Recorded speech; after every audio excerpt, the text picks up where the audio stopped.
आप देखते जाइए बीजेपी क्या कर रही है। जो भी अल्पसंख्यक समाज के लोग अपने हाथ और खून पसीने की कमाई से अपनी जिंदगी गुजारते, उनकी कारोबार को, उनके बिजनेस को खत्म कर दिया जा रहा है, मगर कोई आवाज उठाने वाला ही नहीं, कोई लड़ने वाला ही नहीं। चुनाव आ गया तो सब आ जाते हैं कि भैया को जिताओ, दरी बिछाओ, अपनी जवानी को कुर्बान करो, उसके बाद हम ही मरते हैं, उसके बाद हम ही मरते हैं। तो मेरे अजीज दोस्तों और बुजुर्गों, मेरे भाई आप सुनिए, हाँ जिंदा है, आप भी जिंदा है, हम भी जिंदा है। हम और आप जब तक जिंदा है उस वक्त तक कयामत नहीं आने वाली, अल्हम्दुलिल्लाह। अब तीसरी जो अहम बात हम आपको बताना चाहते हैं, यहां पर आप जानते हैं कि मजलिस पार्टी जब लड़ रही है तो मुझे बताया गया कि हस्बे आदत, हस्बे रिवायत हमारे जो सियासी मुखालिफीन है वो बोलना शुरू कर दिए, भाजपा का फायदा हो जाएगा, भाजपा का फायदा हो जाएगा। कहां से फायदा होगा मुझे बताओ। अच्छा, यहां पर एक और विधानसभा में उत्तर प्रदेश में चुनाव हो रहा है, करहल में हो रहा है।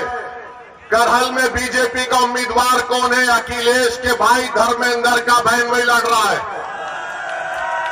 तुम अपने परिवार को नहीं रोक सकते और तुम आकर यहां पर मीरापुर में कह रहे हो कि मजलिस लड़ रही है तो फुलां को फायदा हो जाएगा। अरे तुम्हारे भाई का बहन भी लड़ रहा है, यानी तुम्हारे परिवार हर पार्टी में बैठकर मलाई और गुलाब जामुन खा लेंगे और हमको वोट न दे कोई। ये कैसे होगा बताइए आप। और अहम बात मैं आपको याद दिला रहा हूं, 2012 सितंबर, ये मुजफ्फरनगर जिले में आता है। अखिलेश यादव मुख्यमंत्री थे, मुजफ्फरनगर का फसाद हुआ। आजादी के बाद सबसे ज्यादा अल्पसंख्यक समाज के मुसलमान अगर बेघर हुए 50,000, इसी अखिलेश यादव जब मुख्यमंत्री थे बेघर हुए थे। जो खेतों में रह रहे थे, पर्दों के टेंट में रह रहे थे, और यही अखिलेश यादव मुख्यमंत्री थे जब 50,000 लोग बेघर हो गए थे। किसी के माओं की इज्जत लूट ली गई, किसी के बहनों को कत्ल कर दिया गया। आप कैंपों में जिंदगी गुजार रहे थे और अखिलेश यादव सैफई में उत्सव मना रहे थे, मुंबई से एक्टरों को बुलाकर नाच गाना करवा रहे थे। यही अखिलेश यादव थे जिन्होंने बुलडोजर चलाया था उन रिलीफ कैंपों के ऊपर। तो मेरी आपसे गुजारिश है कि याद रखिए, यही समाजवादी पार्टी की हुकूमत थी, यही मुजफ्फरनगर का इलाका था जहां पर यह हुआ था। और जब मुजफ्फरनगर का कांड हुआ, कौन उन कैंपों में जाकर फिर कर उन गरीबों की मदद करने के लिए आया था? मैं 3 दिन इस कैंपों में रहा, जाकर देखता रहा। उस जमाने में मैं आया और हमारे दोस्त शाहनवाज साहब थे, मरहूम जफरयाब जिलानी साहब के साथी थे। मेरे अजीज दोस्तों और बुजुर्गों, ये बात आप अपने जहन नशीन कर लीजिए।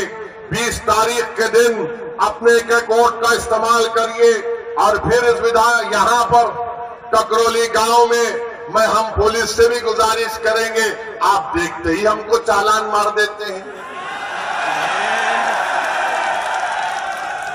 हमको मालूम आप बहुत हमसे मोहब्बत करते हैं, मगर इतनी ज्यादा भी मोहब्बत मत करिए जो हमारी जेब खत्म हो जाए।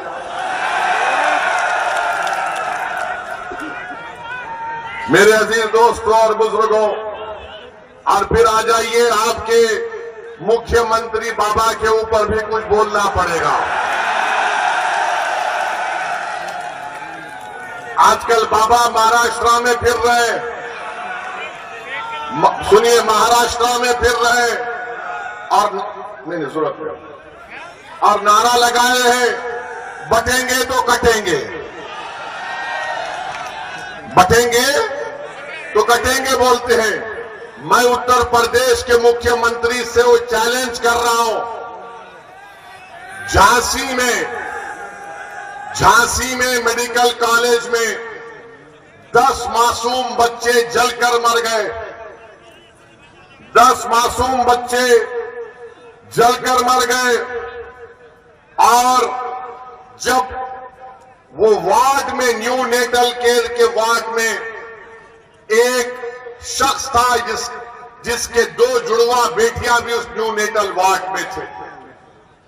जब वार्ड में आग लगी तो शख्स कूदकर 10 से ज्यादा मासूम छोटे बच्चों की जान बचाया। बाद में मालूम हुआ कि उसकी 2 बेटियां जुड़वा बेटियां जलकर मर गई। और उस शख्स का नाम आपको मालूम क्या था? जिसने 10 से ज्यादा मासूम बच्चों की जान बचाई, जो 6-8 महीने के बच्चे बच्चियां थे। उस शख्स का नाम याकूब मंसूरी था। याकूब मंसूरी कूद गया आग में। ये नहीं देखा मुख्यमंत्री बाबा योगी आदित्यनाथ, नरेंद्र मोदी, देखो याकूब मंसूरी आग में कूदकर ये नहीं देखा कि किस समुदाय, किस मजहब के मानने वालों के बच्चे हैं।